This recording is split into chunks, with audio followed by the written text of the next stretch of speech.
Chapter 16. The Grave Diggers.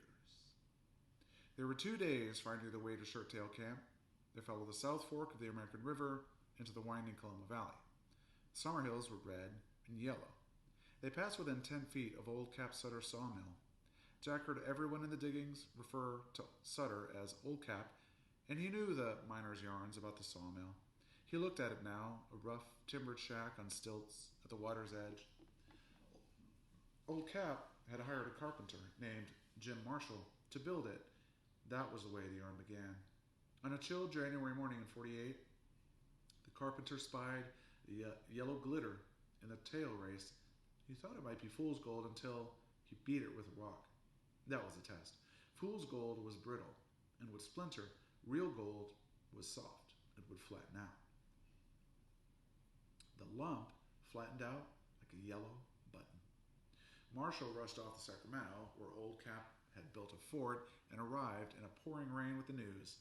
He made Old Cap bolt the door, pulled a white cotton rag from the pocket of his wet pantaloons, and revealed his discovery. Jim Marshall was so excited he could barely speak.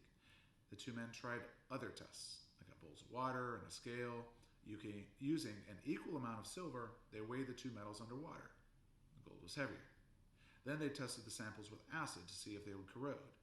They wouldn't. There was no longer any question about Marshall's discovery in the tail race. He had found gold. The news leaked out, and the rush for yellow treasure began.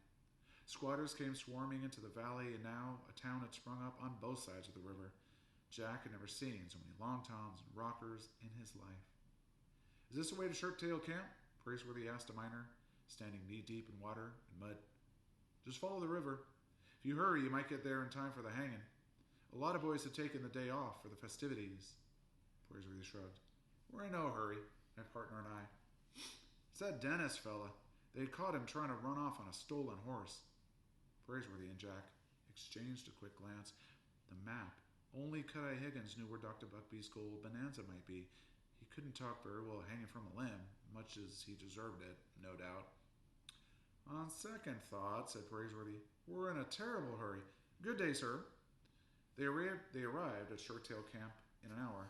It was a dusty village of round tents and square tents and plank shacks roofed with pine boughs. "There," said Jack. "There he is." He saw Cut-Eye Higgins seated on a horse under the limb of a tree. He wore his Jippy Joppa hat, and around his neck a noose. The scar around his eye set his face a hard squint. A crowd was ringed around him. "We're just in time," Jack murmured. Praiseworthy whipped out Stubbs' red bandana blindfold and quickly tied it around Jack's face. "Partner, you got a toothache." "What?" "Moan now and then. Good and loud. Come on." Jack gulped and followed Praiseworthy through the crowd. A paunchy man with a curly fringe of whiskers from ear to ear seemed to be in charge of the festivities. "Doc," he was saying, "you know the verdict of the jury. The justice of the peace of Shirttail Camp. I'll see you get a good burying, as befits a professional man such as yourself. We don't mind so much that you extracted a gold pouch every time we opened our mouths. There's plenty of yellow around.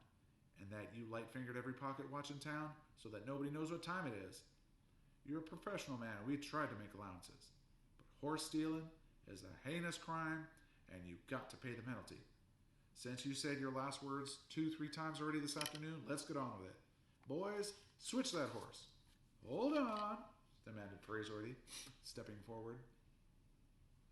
"I've got a lad here with a powerful toothache." Justice of the Peace threw down his hat. "Doggone!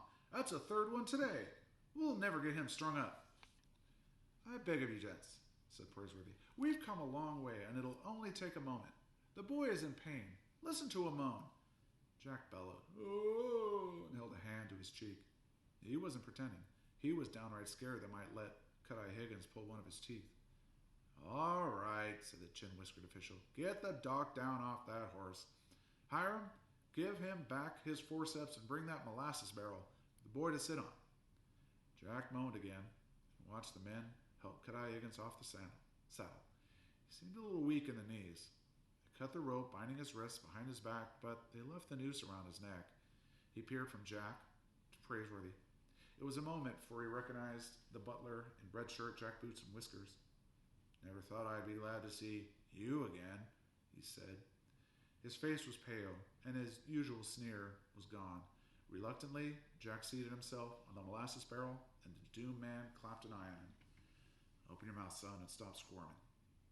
Jack took one look at the steel forceps and Cut-Eye Higgins' shaky hands and decided that a team of mules wasn't going to get his mouth open. Let's see them ivories, Cut-Eye Higgins said under his breath. I'll just tinker. You didn't come to me to have any yanked. We came for the map, Praiseworthy muttered. I figured. Get me out of this and the map is yours. Praiseworthy nodded. It's a bargain. I'll do the best I can, but first, the map. I don't trust you even with a noose around your neck. Cut-Eye Higgins lifted off his Jippy Joppa hat and fished a thick, folded strip of brown paper out of his sweatband. It was as if he kept it there only to make his hat fit. When he returned the hat to his head, it slipped down almost to his ears. There's my part of the bargain. You keep yours. Open them jaws, boy. Jack swallowed hard and opened up. The crowd watched and waited. Cut-Eye Higgins wiped the forceps on his sleeve and set to work. Praiseworthy opened up the folds of the brown paper, studied the markings, and within seconds, he saw that the foxy scoundrel had outfoxed him again. The map traced along the North Fork of the American River through the Coloma Valley and ended with an X mark that could only be Shirttail Camp. This map is no good, snapped Praiseworthy. I didn't say it was, except to make my hat fit. But that's the map Buckbee's brother made before he died. The same, the genuine article. Only in the meantime, them pockets of gold got discovered all over again. By the time I got here, there were 100 miners on the spot. Jack moaned as best he could, with the forceps trying to spread his teeth apart. The 50-50 share of Dr. Buckbee's mine was worthless. Cut-Eye Higgins had led them a wild goose chase. Get me out of this noose, said Cut-Eye Higgins. That was our bargain, wasn't it? Praiseworthy ripped the map to bits. He'd given his word and had to stand by it. Gentlemen, he said, turning to the Justice of the Peace and others grouped around him, I take it you have acted as judge and jury in this case. That's right, answered the official. He got a fair trial, and anyway, he was caught red-handed. Is he represented by counsel? What for? We knew he was guilty. Under what law do you intend to dispatch Doc Higgins from the limb of that tree? Why, everyone knows horse stealing is against the law. What law? Now listen here, stranger. There ain't a law book within 50 miles that I know of. I hear they had one over at Growlersburg, but it was printed on thin paper, and the boys took to rolling cigarettes with it. Speaking for myself, I don't see any reason to let law interfere with justice around here. We never did before. Praiseworthy began pacing slowly back and forth. In the absence of book law, gentlemen, I recommend to your notice that humanity is also lacking in this case. You're about to string up the only dentist in these diggings. Is that human? He may deserve his fate, but what of the innocent whose only crime is to come down with the toothache? Praiseworthy turned and made a grand courtroom gesture towards Jack. Like my young partner there, think of the pain and suffering you will inflict on those in dire need of a tooth extractor. Tomorrow it may be you, sir, with your cheeks swelled up like a melon, or you, sir, Mr. Justice of the Peace, with a pain in your jaw as if you had a bee for a molar, stinging away from morning till night. One by one, he singled out the gentlemen of the jury, and one by one, they found themselves rubbing their jaws as if they could almost feel a toothache coming on. Praiseworthy had never made a speech in his life, but the words rolled off his tongue, and he could feel their effect on the crowd. When he finished, he was greeted with a yell of approval. He's talking sense, someone yelled out. The doc can't pull teeth if he's 6 feet under. We could put him in jail. Justice of Shirttail Camp shook his head. Boys, we ain't got a jail. You know that. The verdict was string him up. But I suppose I could delay sentence until another tooth extractor shows up in these parts. There's bound to be one before long. Then we'll get on with the sentence. There was general approval from the crowd, and 2 toothaches broke out on the spot. Praiseworthy was astonished by the power he had found in his voice. The 2 miners got in line at the molasses barrel, and Jack, was glad to give up his place. My tooth has stopped hurting, he said. Cut-Eye Higgins gave him a wink with his bad eye. Doc Higgins, said the Justice of the Peace, you got yourself a temporary reprieve. When you finish with them instructing jobs, you stand still. We're going to build a jailhouse around you.